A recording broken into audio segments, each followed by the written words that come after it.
नाव आपलं second unit आहे ordinary differential equation that is ODE of first degree and first order and their applications. नाव फार लेंदी नाव आहे तर in short आपण त्याला ODE म्हणतो. ODE and its application. तर या ठिकाणी सिलेबस कोणते कोणते आहेत? पहिला पॉइंट आहे लिनियर डिफरन्शियल इक्वेशन ज्याला इन शॉर्ट LDE म्हणतात. सिलेबस मध्ये लिनियर इक्वेशन म्हटलं. It is a linear differential equation LDE. Second part आहे नॉन LDE किंवा त्याला बर्नॉलीज इक्वेशन म्हणतात किंवा त्याला असं म्हणतात रिड्युसिबल टू लिनियर इक्वेशन. नाव थर्ड पॉइंट जो आहे that is exact differential equation. त्याची एक कंडिशन असते ओके आणि त्याचं सोल्युशन पण आहे. नाव सेकंड पार्ट आहे equations reducible to exact differential equation. याला बऱ्याचदा नॉन एक्झॅक्ट डिफरन्शियल इक्वेशन पण म्हणतात. Then next that is applications. तीन ऍप्लिकेशन्स आहेत. एक आहे ऑर्थोगोनल ट्रॅजेक्टरी, मेकॅनिकल सिस्टीम आणि एक आहे इलेक्ट्रिकल सिस्टीम. हा ऑर्थोगोनल ट्रॅजेक्टरीचा एक्झाम्पल तुम्ही एक मूवी आहे बाहुबली त्या मूवी मध्ये आहे ते एक ऍप्लिकेशन. तर मी ते इमेज पोस्ट करून देईल मे बी तुम्हाला आठवत असेल तर ठीक आहे. सो नाव याचे टोटल 3 पार्ट्स आहेत बेसिकली. पहिला पार्ट आहे LDE अँड नॉन LDE ज्याला आपण म्हणतो बर्नॉलीज. असे दोनच टाईप आहेत त्याच्यात. सेकंड पार्ट आहे एक्झॅक्ट अँड नॉन एक्झॅक्ट त्याला आपण इक्वेशन रिड्युसिबल टू पण म्हणतो. आता याच्यात काय की एक्झॅक्ट मध्ये एकच टाईप आहे किंवा एकच मेथड आहे असं समजा. पण हे जे नॉन एक्झॅक्ट आहे हे टोटल 5 रूल्स आहेत.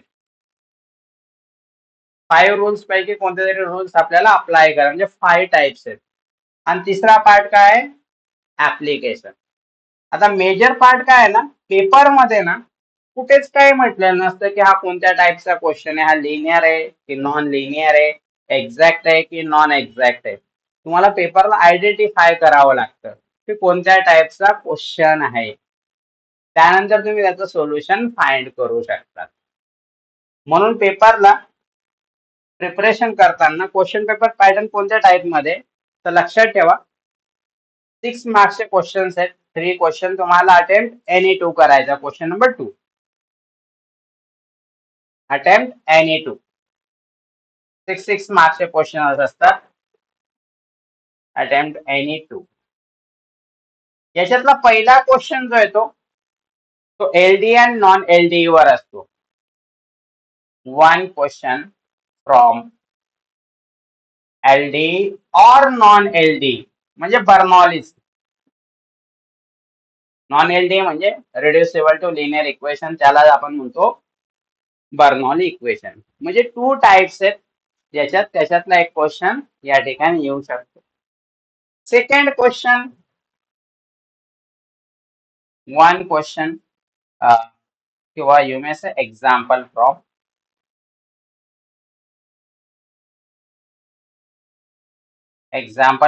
Exact and non exact.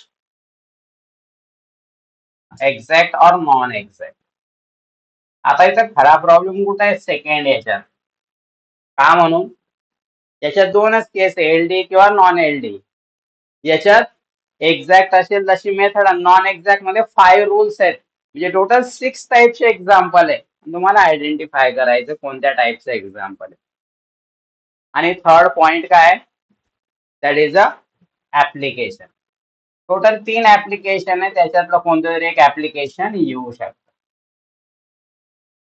म्हणजे आता या ठिकाणी जर प्रिपरेशन करायचं असेल किंवा पेपरला मला 2 क्वेश्चन अटेम्प्ट करायचे तर मी कोणते क्वेश्चन अटेम्प्ट केले पाहिजे किंवा मला पासिंगच्या पॉइंट ऑफ व्ह्यूने मी विचार करतोय सपोज तशा वेळेस मी कुठं फोकस केला पाहिजे.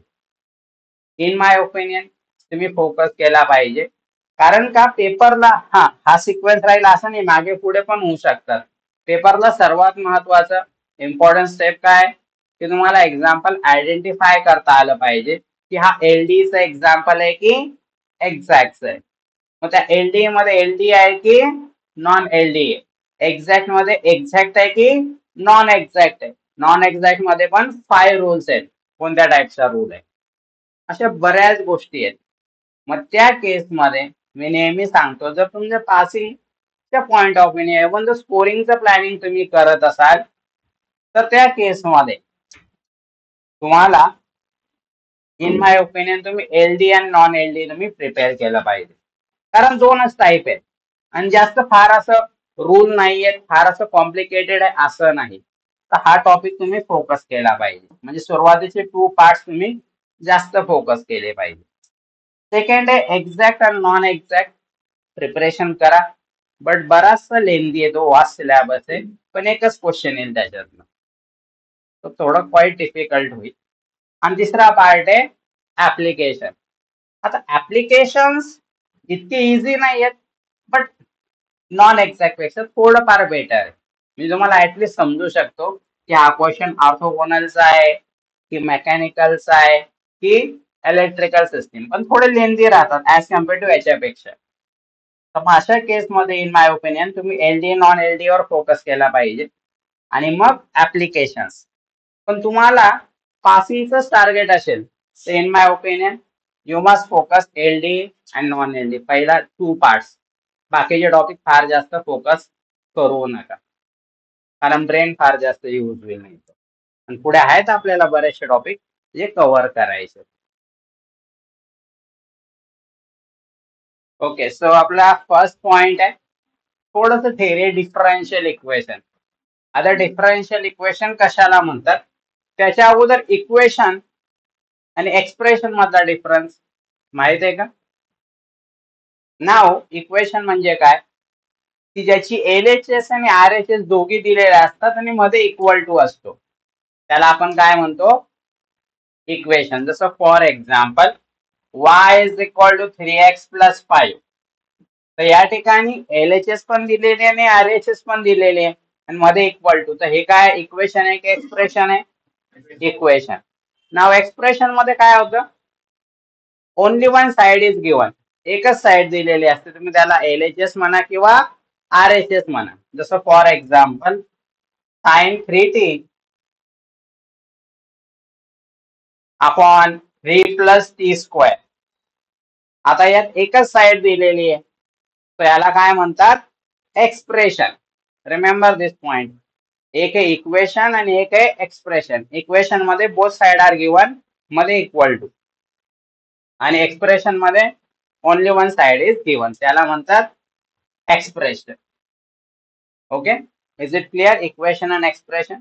आता डिफरन्शियल इक्वेशन आपला मेन पॉइंट आहे. डिफरन्शियल इक्वेशन म्हणजे काय, असं इक्वेशन की ज्या ठिकाणी डेरिव्हेटिव्ह राहील किंवा त्याची कोणतीही ऑर्डर पण त्या ठिकाणी प्रेझेंट राहील, त्याला काय म्हणतात, differential equation. The equation which consist of derivative and its any order is called as differential equation. म्हणजे सिंपल भाषेत त्या इक्वेशन मध्ये डेरिव्हेटिव्ह दिसला म्हणजे ते काय आहे, डिफरन्शियल इक्वेशन. सो त्याची डेफिनेशन आहे, the equation which consists of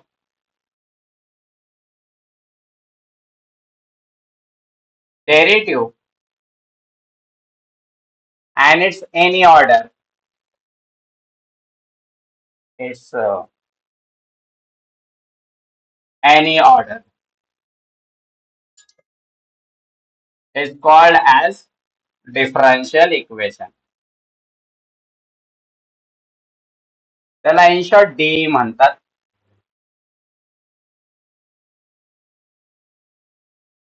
आता जसं for example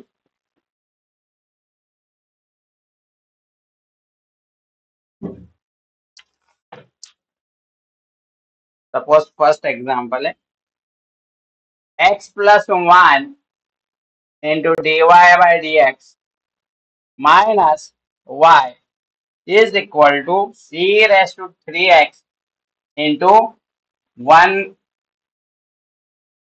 plus x bracket square. बघा बरं, डिफरन्शियल इक्वेशन आहे का? फर्स्ट ऑफ ऑल हे इक्वेशन आहे का? येस आहे. कारण का, यात LHS पण आहे आणि RHS पण आहे आणि मध्ये इक्वल टू आहे. हे डिफरन्शियल इक्वेशन आहे का? तर बघा बरं, यात डेरिव्हेटिव्ह आहे का? कोणत्याही ऑर्डरचा असो पण आहे का डेरिव्हेटिव्ह? आहे. म्हणजे हे काय आहे? Differential equation. कोणत्या ऑर्डरचा डेरिव्हेटिव्ह आहे या ठिकाणी? First order. आणि त्याची पॉवर पण किती आहे? दिसत नाही म्हणजे 1 आहे. So it is a differential equation of first order first degree.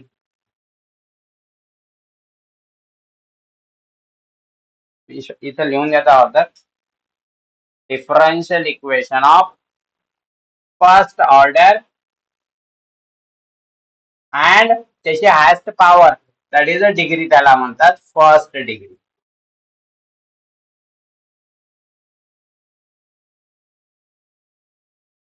Second example,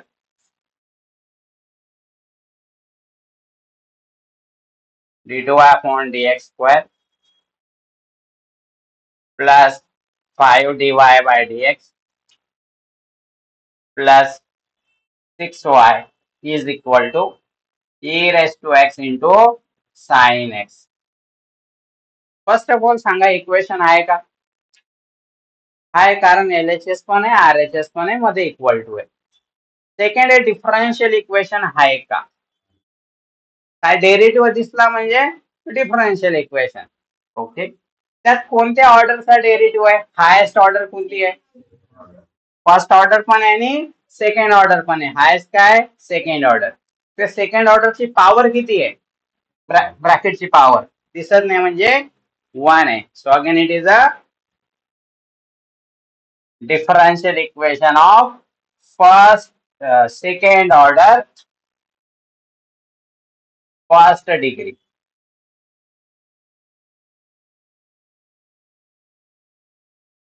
नाव अजून एक आपण एक्झाम्पल घेऊ.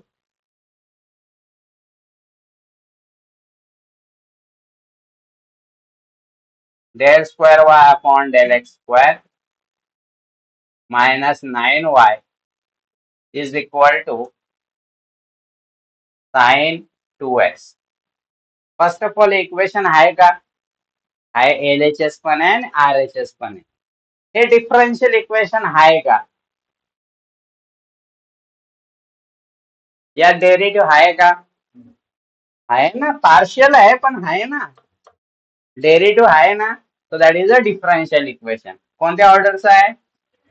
आणि पॉवर त्याची 1 आहे म्हणजे त्याला डिग्री म्हणतात. So it is a differential equation of second degree, second order, I am sorry, second order and first degree.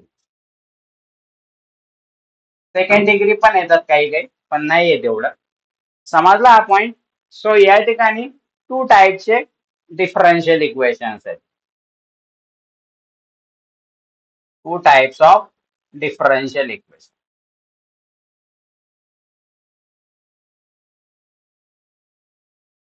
First है ordinary differential equation. Ordinary differential equation,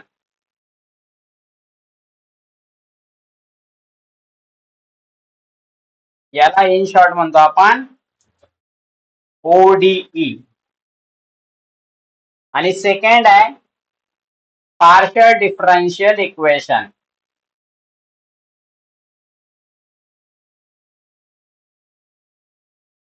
याला म्हणतात PDE. आता कसं काय समजतंय ODE आणि PDE आहे? तर नाव रिमेंबर, इक्वेशन सर्वांना माहिती आहे, डिफरेंशियल इक्वेशन पण तुम्हाला समजलं. आता डेरिव्हेटिव्ह कोणत्या टाइपचे आहेत बघा. हा dy बाय डी वाला डेरिव्हेटिव्ह आहे आणि हा डेल वाला डेरिव्हेटिव्ह आहे. डी वाले जे डेरिव्हेटिव्ह असतात, आतापर्यंत मी लर्न केले 12 मध्ये, dy बाय dx वाले डी वाले, तो डेरिव्हेटिव्हला म्हणतात ऑर्डिनरी डेरिव्हेटिव्ह. तो ऑर्डिनरी डिफरन्सिएशन. आणि तुम्ही ह्या टाइपचे जे बघतात ना, याला म्हणतात पार्शियल डिफरन्सिएशन. म्हणून या ठिकाणी ते डिफरन्शियल इक्वेशन आहेत पण 2 टाइपचे आहेत. आता हे काय राहील, ऑर्डिनरी डिफरन्शियल इक्वेशन, कारण यात ऑर्डिनरी डेरिव्हेटिव्ह आहे. दिस इज द ओडीई. याच्यात पण कोणता डेरिव्हेटिव्ह आहे, ऑर्डिनरी. मग हा पण काय राहील, ओडीई. यात कोणता डेरिव्हेटिव्ह आहे, पार्शल, म्हणून हे काय राहील, partial differential equation, that is a PDE. समजलं स्टोरी आता? ओके. आता ऑर्डिनरी डिफरन्शियल इक्वेशन मध्ये काही टाइप्स आहेत. फर्स्ट आहे एलडी, नॉन एलडी, त्यानंतर exact, non exact, variable separable, homogeneous, असे बरेच टाईप आहेत. पण तुम्हाला त्याच्यातले दोनच टाईप आहेत. एक आहे एलडी, नॉन एलडी, आणि दुसरा टाईप आहे exact and non exact. So त्याच्यातला पहिला पॉइंट आपण घेणार आहे एलडीई. त्याला आपण म्हणतो आपण लिनियर डिफरन्शियल इक्वेशन. आहे एलडी आहे, काही बरेच स्टुडंट एलईडी लिहून येतात पेपरला. दिस इज एलईडी. एलडीई आहे, लिनियर डिफरन्शियल इक्वेशन. आता लिनियर डिफरन्शियल इक्वेशनची डेफिनेशन आहे, पण मी तेवढी डेफिनेशन लिहून देत नाही. नेक्स्ट युनिट मध्ये मी लिहूनच देईन. Differential equation of the form dy by dx plus capital Py is equal to q.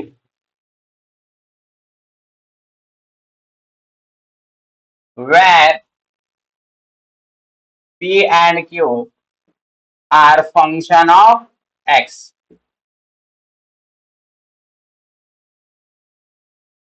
Is called as LDE. याची डेफिनेशन आहे, जस्ट मी शॉर्टकट मध्ये सांगितलंय. आता एवढं लिहून दिल्याचा मिनिंग काय झालं. पहिला पॉइंट आहे, पेपरला कसं काय आयडेंटिफाय करणार एलडीईचं एक्झाम्पल आहे किंवा नाही. सिंपल लक्षात ठेवायचं, एकदम सिंपल लॉजिक आहे.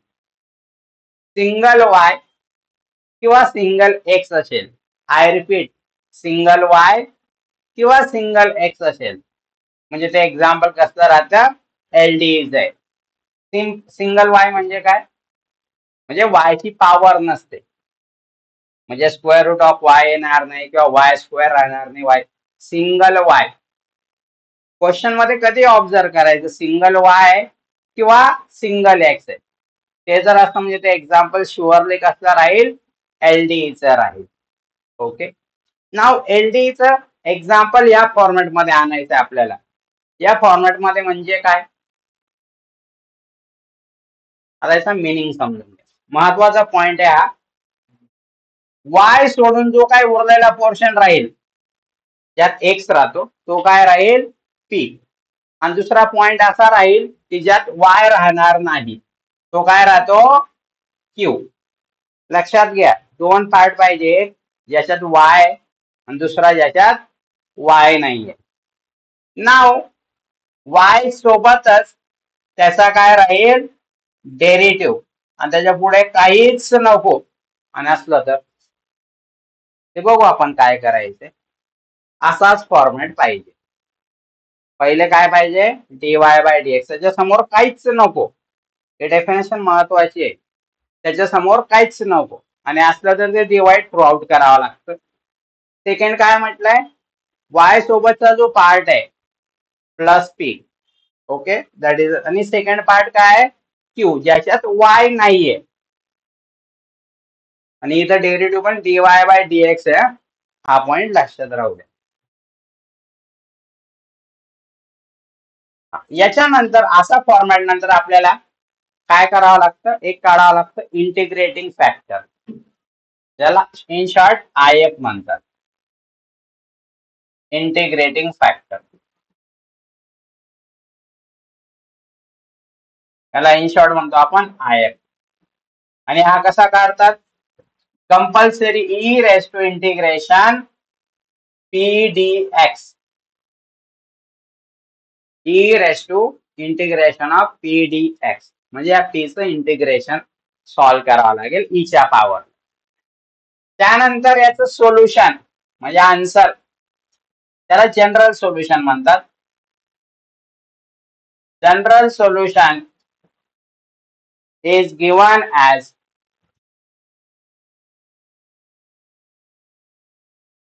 आता लक्षात ठेवा, इकडे लक्ष द्या. यात dependent variable y, independent variable x आहे. जो वर असतो ना तो डिपेंडेबल आहे, जो खाली आहे डिनॉमिनेटरला तो इंडिपेंडेबल आहे. y into if is equal to integration q into if dx plus c. हे त्याचं सोल्युशन. तुम्हाला ओनली इंटिग्रेशन सॉल्व्ह करायचं, यू विल गेट आन्सर. आता याला लक्षात कसं ठेवतात, वाय आय एफ आणि तिकडे काय आहे क्यू आय एफ. हा इंग्लिश मधला वाय आणि वाय ला हिंदीमध्ये काय म्हणतात, क्यू. वाय म्हणजे क्यू असं लक्षात येतं. Y I F is equal to integration Q I F plus C. यावेळेने तुम्हाला सॉल्व्ह करायचं. याच्यात काही पॉइंट आहेत ते लक्षात ठेवा. कधी कधी काय होतं, एलडी ऑफ दी फॉर्म असा पण येऊन जातो, एलडी ऑफ दी फॉर्म. यात डीएक्स बाय डीवाय येतो, पण सर कसं काय समजेल. हा सिंगल वाय आला तर हा फॉर्मेट, आणि जर सिंगल एक्स आला तर लक्षात घ्या हा पॉइंट. तशा केसमध्ये आय एफ कसा निघेल, e raise to integration p d y. आणि सोल्युशन, जनरल सोल्युशन ज्याला इन शॉर्ट जीएस म्हणतात, जीएस आहे x into I F is equal to integration q into I F d y plus. हा rarely असं example येतं, म्हणजे या ठिकाणी लक्षात घ्या, single x is present in differential equation. आणि यात single y is present in differential equation. तर आता तुमचं पहिलं काम तेच राहील, सिंगल y किंवा सिंगल x आहे किंवा नाही. मोस्टली या टाईपचे एक्झाम्पल येतात. सिंगल एक्स हा रेअरली येतो, पण त्या टाईपचे एक्झाम्पल पेपरला येऊ शकतो. सो एलडी मध्ये क्लिअर झालं तुम्हाला काय करायचं आहे. फर्स्ट ऑफ ऑल तो एलडीचं एक्झाम्पल आहे किंवा नाही ते आयडेंटिफाय करायचं. सेकंड पॉइंट, त्याला या फॉर्मॅट मध्ये आणायचं. हा फॉर्मॅट म्हणजे काय, डीवाय बाय डीएक्स च्या समोर काहीच नको. दुसरा पार्ट, वाय सोबतची टर्म एलएचएस मध्ये पाहिजे, आणि विदाउट वाय म्हणजे एक्स वाली टर्म आरएचएस ला पाहिजे. असंच पाहिजे, नाही तर प्लस मायनसचा प्रॉब्लेम होतो. मग इंटिग्रेटिंग फॅक्टर काढायचा आहे आणि मग त्याचं जनरल सोल्युशन, म्हणजे तुम्हाला इंटिग्रेशन सॉल्व्ह करायचं दोघी ठिकाणी. हा त्याचा मिनिंग झाला. आता लिहून घ्या तुम्ही.